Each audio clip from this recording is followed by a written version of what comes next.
मित्रों, ऊपरी हवा पहचान और निदान, आज हम इसके बारे में बात करेंगे। मैं के मिश्रा ज्योतिष शोध सेवा संस्थान से आज आपके समक्ष हाजिर हुआ हूँ। ये आवाज़ के माध्यम से आज मैंने सोचा कि आपको कुछ ऊपरी हवा माने भूत प्रेत के बारे में बात करते हैं। हमारा उद्देश्य ये नहीं है कि आप लोगों को किसी भी प्रकार से निगेटिव मानसिकता उत्पन्न करना है। हमारा उद्देश्य केवल ये है सावधानी और इसकी पहचान कैसे करते हैं। प्रायः सभी धर्म ग्रंथों में ऊपरी हवाओं, नज़र दोषों आदि का उल्लेख है। कुछ ग्रंथों में इन्हें बुरी आत्मा कहा गया है, तो कुछ अन्य में भूत प्रेत और जिन्न की उपाधि दी गई है। हम यहाँ ज्योतिष के आधार पर नज़र दोष का विश्लेषण करने वाले हैं। मित्रों, ज्योतिष सिद्धांत के अनुसार गुरु, पितृदोष, शनि, यमदोष, चंद्र व शुक्र जल, देवी दोष, राहु सर्प व प्रेत दोष, मंगल शाकिनी दोष, सूर्यदेव दोष एवं बुध कुल देवता दोष का कारक होता है। आप एक बार फिर से जो समझ लीजिए, ज्योतिष सिद्धांत के अनुसार गुरु ये हमारे पितृदोष को बनाता है, शनि यम दोष को बनाता है, चंद्र व शुक्र ये जल देवी दोष को बनाता है, राहु से काल सर्प दोष बनता है, सर्प दोष बनता है, और प्रेत दोष भी राहु से ही इसका निर्णय किया जाता है। मंगल से डाकनी शाकिनी दोष बनता है, सूर्यदेव से भी दोष बनता है, और बुध कुल देवता दोष का कारक होता है। मित्रों, ये एक बात आप अच्छी तरह से जो समझ गए होंगे। अब हम बात करते हैं, राहु, शनि और केतु ऊपरी हवाओं के कारक है। राहु वायु का कारक है, और राहु से ग्रसित या राहु की महादशा चलती होती है तो होता ये है कि ऊपरी हवाएं लग जाती हैं और आदमी को नींद नहीं आती है, बेचैनी बढ़ जाती है, इस तरीके की समस्याएं खड़ी हो जाती हैं।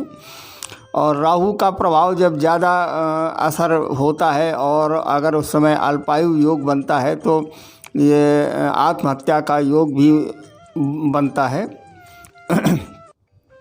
जब किसी व्यक्ति के लग्न माने लग्न को हम जो शरीर से लेते हैं, शरीर गुरु जो हमारे ज्ञान का कारक है, त्रिकोण हमारा जो धर्म भाव है, 1 5 9 भाव हमारे ये धर्म भाव, दुष्भाव राशियाँ पर पाप ग्रहों का प्रभाव होता है तो उस पर ऊपरी हवा की संभावना रहती है। ज़रा फिर से एक बार जो है समझ लीजिए, और ख़ास तौर से वो छात्र हमारे जो ज्योतिष के साधक हैं, जो ज्योतिष को पढ़ रहे हैं, वो अच्छी तरह से जो है समझ लें कि जब किसी व्यक्ति के लग्न माने शरीर, जो लग्न का हमारा प्रतिनिध है शरीर, गुरु जो ज्ञान का कारक है, त्रिकोण धर्म भाव माने 1 5 9 और दुष्भाव राशियाँ पर पाप ग्रहों का प्रभाव होता है तो उस पर ऊपरी हवा की संभावना ज़्यादा होती है। माने नींद नहीं आती है, एक टक ताकने लगता है और बड़बड़ाने लगता है, इस तरीके की समस्याएं माने मानसिक रोगों की स्थिति पैदा होती है, जिसे ऊपरी हवा का कारण जो दिया गया है। दवा जब कोई टेस्ट कराते हैं तो दवा का असर, दवा मतलब मर्ज नहीं निकलता है। अब लक्षण ज़रा जो देख लीजिए क्या होते हैं लक्षण। नज़र दोष से पीड़ित व्यक्ति का शरीर कपकपाता रहता है। ये पहचान आप लोग अच्छी तरह से जो है समझ लीजिए कि जिसको नज़र दोष लग जाती है उसका शरीर कांपने लगता है। वह अक्सर ज्वर, मिर्गी आदि से ग्रस्त रहता है। उसे ज्वर और मिर्गी इत्यादि से वो पीड़ित रहता है। कब और किन परिस्थितियों में डालती हैं ऊपरी हवाएं किसी व्यक्ति पर अपना प्रभाव, ज़रा इसको भी जो है जान लेते हैं कि कब और किन परिस्थितियों में डालती हैं ऊपरी हवाएं किसी व्यक्ति पर अपना प्रभाव। ज़रा इसको फिर से जो है समझते हैं। जब कोई व्यक्ति दूध पीकर या कोई सफ़ेद मिठाई खाकर किसी चौराहे पर जाता है तब ऊपरी हवाएं उस पर अपना प्रभाव डालती हैं। प्रायः माताएं जब बच्चों को दूध पिलाती हैं तो दूध पिलाने के बाद राख को थोड़ा सा उसे जो है चखा देती हैं कि बेटा दूध पिया है, तुम राख को जो चख लो। उसके पीछे उनका कारण यही होता है कि ऊपरी हवाएं उन्हें न लगें। गंदी जगहों पर इन हवाओं का वास होता है, इसलिए ऐसी जगहों पर जाने वाले लोगों को ये हवाएं अपने प्रभाव में ले लेती हैं। इन हवाओं का प्रभाव रजस्वला स्त्रियों पर भी पड़ता है। माने जो औरतें रजस्वला होती हैं उन पर भी प्रभाव पड़ता है, या जो गर्भ से हैं महिलाएं उन पर भी प्रभाव पड़ता है। कुएं, बावड़ी आदि पर भी इनका वास होता है। विवाह व अन्य मांगलिक कार्यों के अवसर पर ये हवाएं सक्रिय होती हैं। इसके अतिरिक्त रात और दिन के 12 बजे दरवाजे की चौखट पर इनका प्रभाव होता है। मित्रों, ये सारी चीज़ें आप जो है समझ लीजिए। और दूध व सफ़ेद मिठाई के चंद्रमा के द्योतक हैं। चौराहा राहु का द्योतक है, ये बात बिल्कुल सत्य है। चंद्र राहु का शत्रु है। जब कोई व्यक्ति उक्त चीज़ों का सेवन कर चौराहे पर जाता है तो उस पर ऊपरी हवाओं के प्रभाव की संभावना रहती है। देखिए, जब कोई मिठाई या दूध पीने के बाद चौराहे पर जाता है तो चौराहा माने राहु, और सफ़ेद चीज़ और दूध या मिठाई ये चंद्रमा, तो उस पर होता क्या है, ऊपरी हवाओं की संभावना ज़्यादा रहती है। जब कोई स्त्री जब रजस्वला होती है तब उसका चंद्र व मंगल दोनों दुर्बल हो जाते हैं। मतलब चंद्रमा और मंगल दोनों जो है उसके कमज़ोर हो जाते हैं। और चंद्रमा और मंगल ये दोनों ही शरीर की जान है। मंगल पराक्रम का कारक है और चंद्रमा बुद्धि का कारक है, और ये दोनों ही रजस्वला स्त्रियों के कमज़ोर हो जाते हैं। ये दोनों राहु और शनि के शत्रु भी हैं। रजस्वला स्त्रियों में अशुद्धि होती है और उस अशुद्धता राहु की द्योतक है। माने जो अशुद्धता होती है वो राहु का कारक है। ऐसे में उस स्त्री पर ऊपरी हवाओं के प्रकोप की संभावना रहती है। कुएं एवं बावड़ी का अर्थ होता है जल स्थान, और जल स्थान का कारक चंद्र और राहु का शत्रु है।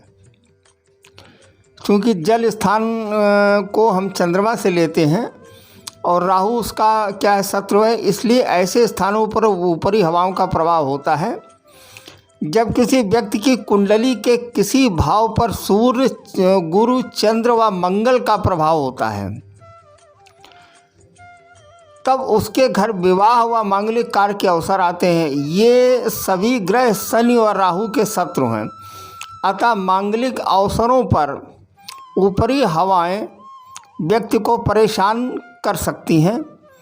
दिन और रात के 12 बजे सूर्य व चंद्र अपने पूर्ण बल की अवस्था में होते हैं।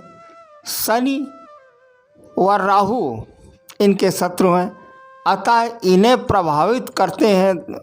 दरवाजे की चौखट राहु की द्योतक है। दरवाजे की चौखट पर जो है ये राहु का वास होता है। अतः जब राहु क्षेत्र में चंद्र या सूर्य को बल मिलता है तो ऊपरी हवा सक्रिय होने की संभावना होती है। मनुष्य की दाईं आँख पर सूर्य का और बाईं आँख पर चंद्रमा का नियंत्रण होता है, ऐसा ज्योतिष में लिखा हुआ है। इसलिए ऊपरी हवाओं का प्रभाव सबसे पहले आँखों पर ही पड़ता है। यहाँ ऊपरी हवाओं से संबंध ग्रह भावों आदि का विश्लेषण हम प्रस्तुत करते हैं। मित्रों, जिन व्यक्तियों पर, जिन जातकों पर ऊपरी हवाओं का वास होता है तो उनकी आँखों से पता लग जाता है कि इनके ऊपर ऊपरी हवाओं का वास है। अब हम बात करते हैं राहु और केतु के कारण जो है ऊपरी हवाएं कैसे लगती हैं, इसकी बात करते हैं। मित्रों, शनिवत राहु ऊपरी हवाओं का कारक है। राहु के बारे में कहा गया कुजवत केतु शनिवत राहु, यह प्रेत बाधा का सबसे प्रमुख कारक है।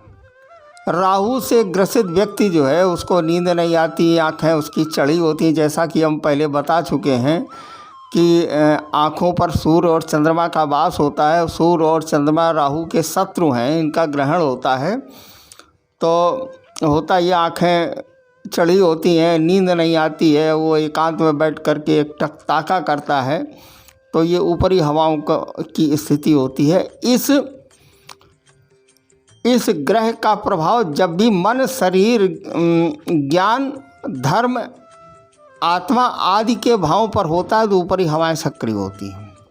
ये बात हो गई राहु और केतु की। अब बात करते हैं शनि की।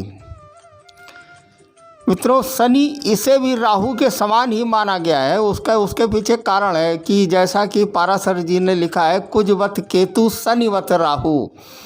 शनि जो है राहु का ही प्रभाव करता है, तो चाहे राहु हो चाहे शनि हो। तो अभी तक मैंने राहु की बात की, बात करते हैं शनि की। तो इसे भी राहु के समान माना गया है। यह भी उक्त भाव से संबंध बनाकर भूत प्रेत पीड़ा देता है। जो व्यक्ति शनि से पीड़ित है या शनि की महादशा चल रही है या शनि की 7.5 चल रही है, तो पहली चीज़ तो ये है कि उनका शरीर क्रश हो जाता है, दुबला हो जाता है, शरीर का रंग काला हो जाता है, चेहरा उनका बैठ जाता है। और दूसरी चीज़ ये है कि उन्हें 20 तरह की बीमारियां लगती हैं, नींद नहीं आती है।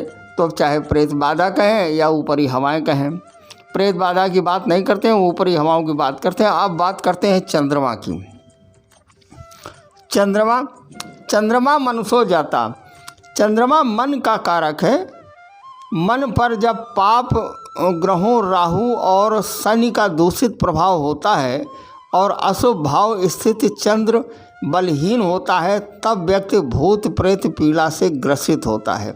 माने भूत प्रेत पीड़ा से ग्रसित व्यक्ति की अगर आप कुंडली देखें, जो हमारे दर्शक, हमारे जो ज्योतिष के छात्र हैं, तो सबसे पहले चंद्रमा पर शनि राहु केतु जैसे ग्रहों का प्रभाव देखें, इसके बाद में आगे कुंडली देखें। अब बात करते हैं गुरु की।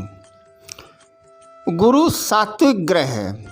गुरु के बारे में अच्छी तरह से मालूम है कि गुरु देव गुरु हैं हमारे, ये सात्विक ग्रह हैं। शनि राहु या केतु से संबंध होने पर यह दुर्बल हो जाते हैं। अच्छे आदमी को अगर 4 खराब आदमियों के बीच में बैठा दिया जाए तो होता क्या है, वो व्यक्ति भी अपना अच्छाई छोड़ दे, अच्छाई को नहीं कर पाता, अच्छा फल नहीं दे पाता है। यही हाल गुरु की है।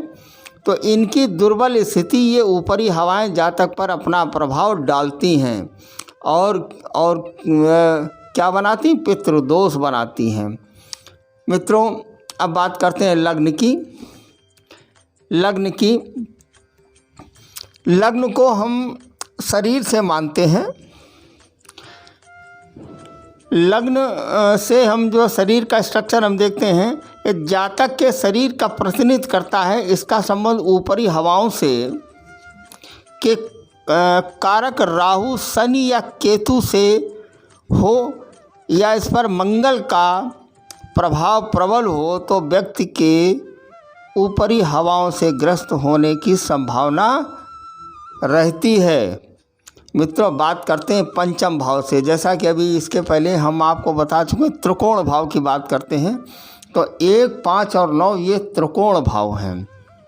मित्रों, पंचम भाव की बात करते हैं। पंचम भाव से पूर्व जन्म में संचित कर्मों का विचार किया जाता है।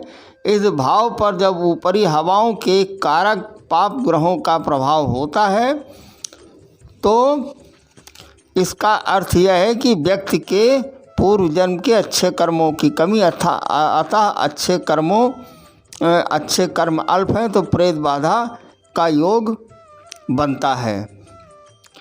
अब मित्रों, अब बात करते हैं अष्टम भाव की।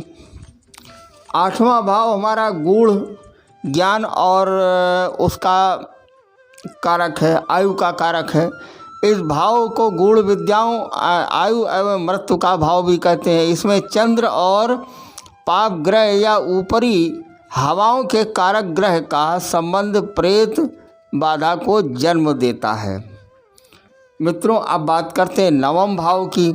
नवा स्थान यह धर्म का भाव है। पूर्व जन्म में पूर्ण कर्मों में कमी रहती हो तो यह भाव क्या होता है? दुर्बल होता है। मित्रों, ये हम अपने वीडियो को 2 भागों में ले जाना चाहते हैं। आज ये हमारा पहला भाग है और आप लोग हमारे इस दूसरे भाग को देखिए। और अगर कोई समस्या हो, किसी भी तरह का कोई भी जो है समाधान अगर आपको चाहिए तो आप हमें फ़ोन करके बात कर सकते हैं और हम आपकी कुंडली को देख सकते हैं। अगर कोई आस पड़ोस में इस तरीके का व्यक्ति, अभी हम पहचान बताएंगे कि ऊपरी हवाओं से व्यक्ति की क्या पहचान, अभी तो हम ज्योतिषी गणनाओं की बात कर रहे हैं, क्या पहचान है, और इसके बाद में है ऊपरी हवाओं के प्रभाव से मुक्ति के सरल उपाय भी हम बताएंगे। तो मित्रों, ये हम अपने हमारे इसके अगले भाग में आप इसको अवश्य देखें, जिसमें हम इसके उपाय बताएंगे और इसकी पहचान भी बताएंगे। और आप लोग अपने अड़ोस पड़ोस में देखिएगा, अगर कोई इस तरह का अगर कोई व्यक्ति हो तो आप ये उपाय करें और लाभ लें। एक बात और मैं आपसे कहना चाह रहा हूँ कि हमारे चैनल को लाइक, शेयर और सब्सक्राइब करें ताकि आपके साथ साथ आपके मित्रों को भी इसका लाभ हो सके। जय श्री राम, नमस्कार।